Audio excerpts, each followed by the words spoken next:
Hello, and welcome back to What We Pod in the Shadows, where we are currently discussing season 3 of What We Do in the Shadows. I'm Raven. And I'm Alison. This week we are discussing the episode The Escape. But before we get into that, just a reminder to like, follow, /subscribe, leave a comment or review, depending on what platform you're listening to this on. Just hit all those buttons for us. It would be really helpful, and it would help us get out there to more folks who might discover the pod. And don't forget to check out our other podcast, Mojo Jojo's Bizarre Adventure, where we discuss JoJo's Bizarre Adventure and the classic Powerpuff Girls. Right now, we're currently on season 3 of the Powerpuff Girls. Yeah, sometimes we talk about vampire stuff on there too, so check that out if you want to hear more of us. Okay, so this is season 3, episode 6, The Escape. One of the Vampiric Council's duties is to care for the sire, the father of all vampires. Over time, he has evolved into a scary creature. Of course, on their watch, he has escaped by using the bones of his victims to tunnel a hole in the wall. This must have taken ages. I somewhat blame the guide here. Apparently, they neglected to feed the sire, and Nadja has placed this blame on Nandor, who is distraught. Supposedly, if the sire dies, all vampires will die. Colin and Laszlo discuss how this is nonsense. Otherwise, Laszlo and Nadja, who was made a vampire by the Baron, would have died when the Baron died. They ponder this and decide to dig him up. The sire has an unpronounceable name that begins with a G. Nandor says he must take responsibility for losing track of the sire and calls a news conference, and news vamps can be seen in almost holographic form. They are alarmed, of course, and freak out at the prospect that they all may die if the sire expires.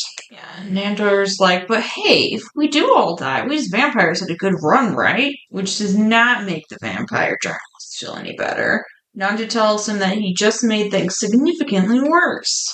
Laszlo, Colin, and Guillermo dig for the Baron, but there's a shit ton of corpses back there, so he's a little hard to locate until Laszlo calls out for him and the Baron answers. They find him, and he's super crispy and is basically a head, an arm, and a torso, and his arm is fused to his torso. They are relieved to find him, and the Baron reveals that he was only almost dead when they buried him, and he was able to survive by subsisting on the blood-soaked dirt of their many victims. He tried to dig his way out using his mouth and his fused arm, but it ended up digging sideways instead. He cried out for help, but only Colin heard him and thought it was a normal person in danger, and therefore none of his business. The Baron doesn't remember that Guillermo accidentally torched him because he was on a lot of drugs that night. They're still not sure if killing your sire kills you too. They bring the Baron back to council headquarters, and he has lost an ear and needs an eye pushed back in. As they further panic about losing the sire, Guillermo formulates a plan to hunt him down. However, at first they don't like how he's bossing them around until he threatens to leave. The guide takes Nadja to see the Watchers, 2 gargoyles on a tall building, for possible useful information on the sire. They communicate with other gargoyles by making noises that sound like semi-trucks honking. They get intel from Queens that the sire is quite possibly in Ozone Park.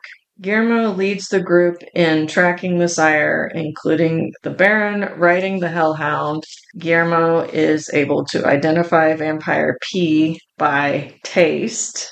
Guillermo finds an arm outside of a broken-into store and deduces the sire is likely trapped inside. Nandor is super amped up and ready to kill the sire, even though everyone else is terrified by this prospect.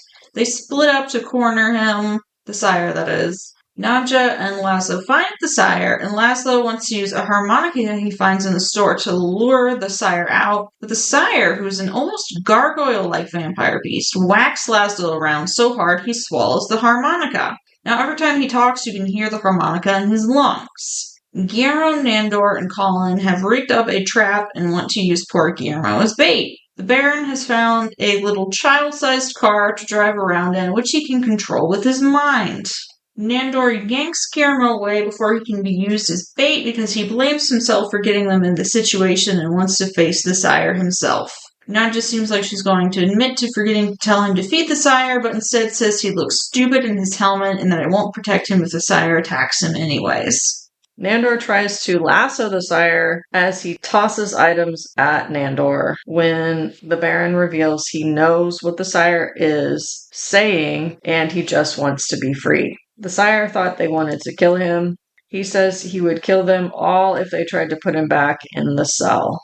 In Nutley, New Jersey, the sire, the Baron, and the Hellhound have moved in together. The Hellhound can actually breathe fire, and they use Airbnb to have victims come right to them. Nandor informs the press they got the sire back. This was a pretty fun one. There are a lot of shenanigans. There's even like a little bit of world building. We kind of learned a little bit like about like the gargoyles and that maybe if the sire dies, they all die. And we finally brought the Baron back after I kept saying it's like took 2 seasons, I think. Yeah.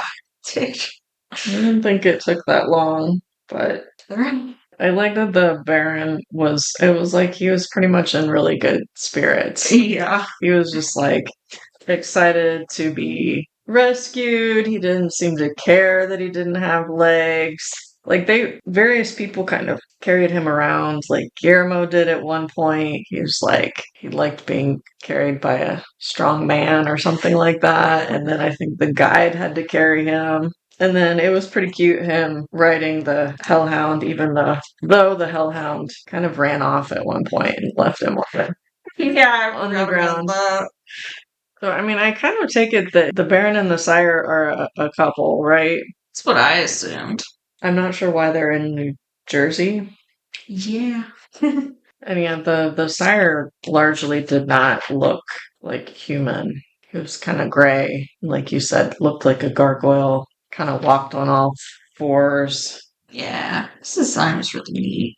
He kind of had like a skull face, but it had like sad eyes. Yeah. So he had like kind of bat ears. He had sort of dragon looking wings. He had a tail, kind of like I guess like a lion would have. And like the stuff with him, I don't, it just seems like maybe they completely forgot about the sire or something. Yeah. And I do kind of blame the guide a lot here. Like she should be supervising them.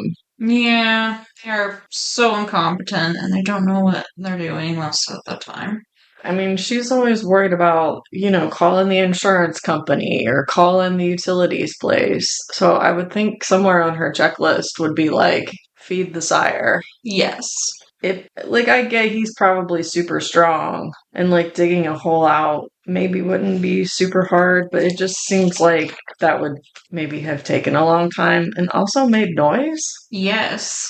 So I'm not sure why they just ignored that. And then, they did show where the sire was located, like when she was giving them a tour a couple episodes ago. But it was never like, she just basically told them to like stay away from it, I think.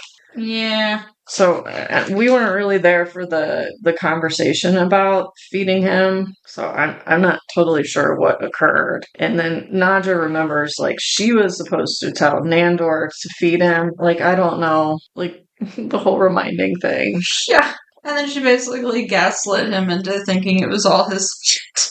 I mean, probably a lot of the times they make Guillermo get their victims. So yeah. I don't know. Maybe that's why it was supposed to be Nandor's job because Guillermo is his bodyguard now, familiar, whatever. But I like Guillermo like being able to take charge a lot more. Yes. Now too. And I don't really want to know why he knows what vampire piss tastes like. Also, I guess I didn't realize vampires peed. Yeah. I feel like it depends on what vampire lore they're using. I feel like sometimes vampires taste the bathroom. Really like Nandor's armor. It was like hockey goalie shin guards, and he had like a bike helmet on, and then he had like the flamingo pool floaty. Yeah. I have no idea what he thought he was going to do with the floaty. So I'm not sure if like they just kind of assumed like the sire would be super like stronger than them anyway, which I guess that makes sense. A lot of times the older vampires in a lot of different things are stronger. Yeah. Yeah, and I like again like the how much fun the Baron was having, like along with riding the Hellhound, but in that like Barbie car he was driving, Yeah. which the guide had the remote control for, but he thought he was controlling it with his mind. I legit thought he was just that powerful. I didn't see the guy with the control. Again, they probably still need to keep an eye on those two because the Baron is a little reckless.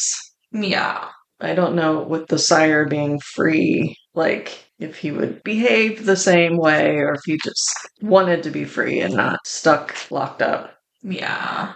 And I don't know if that made sense or not the way I phrased it, but the Baron could speak the same language as the sire, probably because they're both older vampires. Yeah, it's really like some sort of like ancient vampire language or something.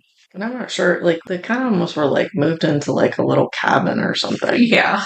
Like out in the country. I'm not sure, like I said, like Nutley, New Jersey. What's up with Nutley, New Jersey? What's the deal with Nutley, New Jersey? And also, I don't know if he could, like, talk to the hellhound, too, but, like, he was, like, when they were walking the dog, and he was, like, freaking out because there was, like, a squirrel or something, he's like, yes, the squirrel vexes him so. Yeah, might just be, I don't know, because it's barking or whatever. Yeah. Might have just seen him going after a particular squirrel or something. Yeah, so that's why the hellhound was breathing fire, was to get the squirrel Yeah. going up this little tree. Okay, I see Staten Island. So here's Staten Island, and the little red thing is Nutley, New Jersey. So like it's not really close. Yeah. And I mean I guess they can fly as bats, but I mean maybe it's closer than I think, but they just don't really like leave the house much. Mm-mm. And they're bad with like directions, so Yeah. I don't know. We're gonna check in on them. But it will be fun to have the Baron back and to have the new character of the Sire. And I'm assuming, because this is the second episode, I think, with the Hellhound, that we might still see him occasionally. I can't remember. I don't remember either, but I would assume he'd do stuff with the side. So probably. Okay, I think we're gonna wrap up our discussion here. Thank you so much for listening. Next time we are going to be discussing the episode The Siren, so you might want to watch that ahead of time so we don't spoil all of that for you. Again, just a reminder to hit all those buttons for us. It will help push us out there so more folks can find us. And don't forget to check out our other podcast, Mojo Jojo's Bizarre Adventure, if you enjoy the Powerpuff Girls and JoJo's Bizarre Adventure. So until next time, remember, you're dead and out of this world. Goodbye. Goodbye.